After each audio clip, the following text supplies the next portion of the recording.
Қайырлы күн, құрметті көрермен, әріптестер. Астана қаласының коммуникациялар қызметінің ақпараттық алаңында баспасөз конференциясын бастаймыз. Бүгінгі тақырып: елордалық спортшылар арасында Париж олимпиадасына кімдер барады? Спикерімізбен таныс болыңыздар.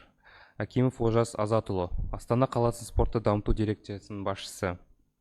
Добрый день, уважаемые коллеги. Мы начинаем брифинг на тему «Кто из столичных спортсменов отправится на Олимпийские игры в Париже?». Хочу напомнить зрителям, что вы можете задавать свои вопросы в нашем эфире или оставлять на наших аккаунтах в соцсети. Құрметті Олжас Азатұлы, қош келдіңіз. Сөз кезегі өзіңізде. Қайырлы күн, құрметті тыңдармандар. Париж олимпиадасы басталуға жақын.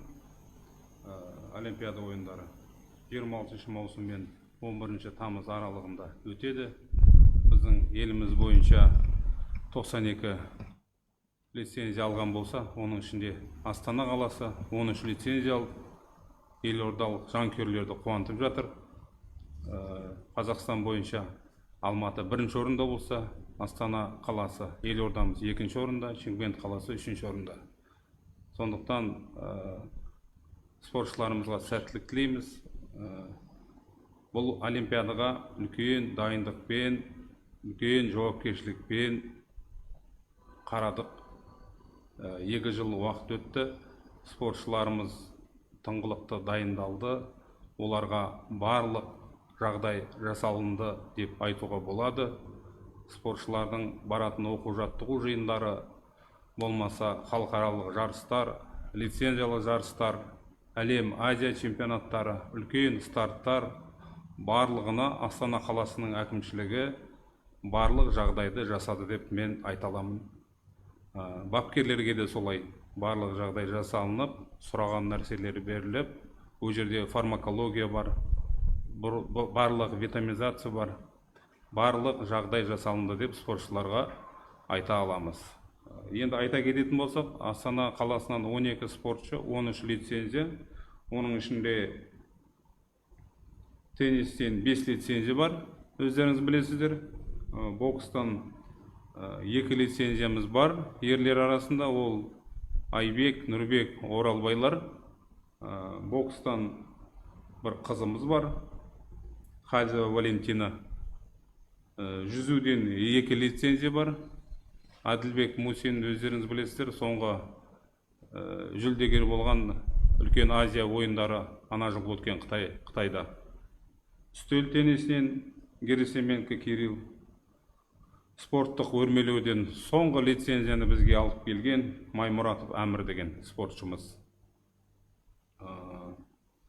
Енді спортшыларымызға сәттілік тілейміз. Олимпиада ойындары, әлем, Азия чемпионаттары, ең әлемнің мықты спортшылары келіп бақтарын сынайды. Сол жарыста біздің спортшыларымызға сәттілік тілейміз.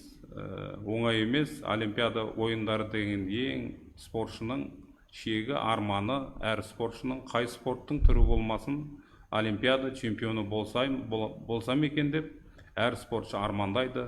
Әр бапкер осы олимпиаданың чемпионын беріп, елімізге әнұранымызды, туымызды көкке көтеріп ойнатсам деген әр бапкердің, әр спортшының санасында бар деп мен ойлаймын.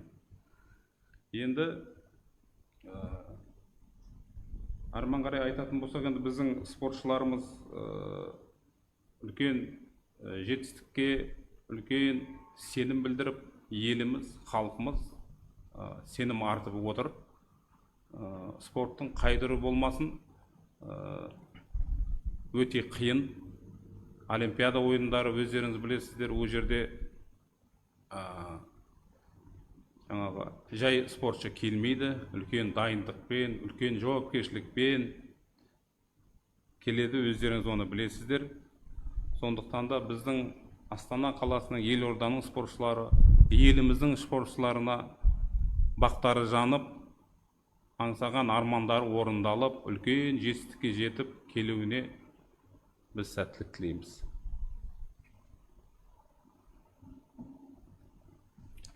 Баяндамаңызға рахмет. Құрметті көрермен, біз сұрақ-жауап кезеңіне көшеміз. Айтып жіберейін. Әрине. Спортшыларға арнаған арнауым бар еді. сол арнауымды оқып беруге рұқсат етіңіздер. Әрине. Мен қазақпын, өз елімді сүйетін, көк байрақты биік шыңнан көретін, әнұранды әуелетіп алаштың, көгімізде нұрын шашқан алтын күн, серік еткен жігерімен қайратын, еліміздің асқақтатар айбатын. Құтты болсын қазағымның жеңісі, таудай батыр ұл қызыма төрдісін, бар ғұмырын ұлт рухына арнаған, жеңімпазсың отан үшін баптаған, оза шапсаң қатарыңнан ұларман, ал желбіре көкте биік көк туым, қалықтаған қыран құстай қырағы, күш қуатты берер асқақ айбары, парасаты рухы биік бапкердің, қайсар ұлын тәрбиеледім елімнің деп, біздің спортшыларға, біздің ұлттық құрамаға барлығына сәттілік тілейміз. Енді әрмен қарайда өздеріңіз білесіздер, Олимпиада ойындары біткеннен кейін үлкен біздің елімізде өтетін бір маңызды жарыс көшпенділер ойыны. Көшпенділер ойынында біздің біраз 3000-нан артық әр мемлекеттен 80-ге жуық елден 3000-ға жуық спортшылар келеді деп күтіп отырмыз. Сондықтан біздің спортшыларымызға 21 спортшы осы жарыстарға қатысады біздің Астана қаласынан. Сондықтан Олимпиада бітісімен әрмен қарай үлкен тағы да жарыстар бар біздің спортшыларға. Оғанда енді барлық жағдай жасалынып, қазір халықаралық жарыстардан, оқу жаттығу жиындарынан, іріктеулерден өтіп жатыр. Рахмет. Баяндамаңызға рахмет. Құрметті көрермен, біз сұрақ-жауап кезеңіне көшеміз. Бірінші сұрақ, жалпы 2022 жылдан бері Олимпиаданың іріктеу кезеңінде қанша спортшымыз бақ сынады? Деген сұрақ келіп түсті. Жасымызға жауап берсеңіз. Іріктеу кезеңіне біз Астана қаласын алатын болсақ, 17 спортшы қатысты. Түрлі деңгейдегі лицензионный жарыстар бар, түрлі деңгейдегі халықаралық жарыстар, солардан іріктеуден өтіп, осы Олимпиада ойындарына жолдама алған осы Астана қаласынан 12 спортшы. Рахмет. Келесі сұрақ, 2021 жылдан бері спортшыларды дайындау мақсатында қаншалықты жағдай жасалды? Деген сұрақ келіп түсті екен. Жоғарыда баяндамамда айта кеткендей, спортшыларға барлық жағдай жасалынды деп айтуға болады. Неге десеңіз, жылдың басынан бастап үлкен лицензиялық жарыстар басталды, халықаралық оқу жаттығу жиындары басталды. Спорттың қай түрін алсақ та, олардың барлығына уақытылы қаражаттары бөлініп, барам деген жерлеріне, оның ішінде жоғарыда айтқандай фармакология, медицина жағы болсын, барлық жағдай жасалынып, біздің спортшыларымызға дайындығына еш кедергі болған жоқ деп мен айта аламын. Рахмет. Осымен сұрақ-жауап кезеңіне өз мәресіне жетті. Құрметті Олжас Азатұлы, уақытыңызды бөліп Астана қаласы коммуникациялар қызметінің алаңына келген үшін алғыс айтамыз және болашақта спортшыларға сәттілік тілейміз. Рахмет. Құрметті көрермен, бүгінгі брифинг өз мәресіне жетті. Назарларыңызға рахмет. Амандықта жүздескенше.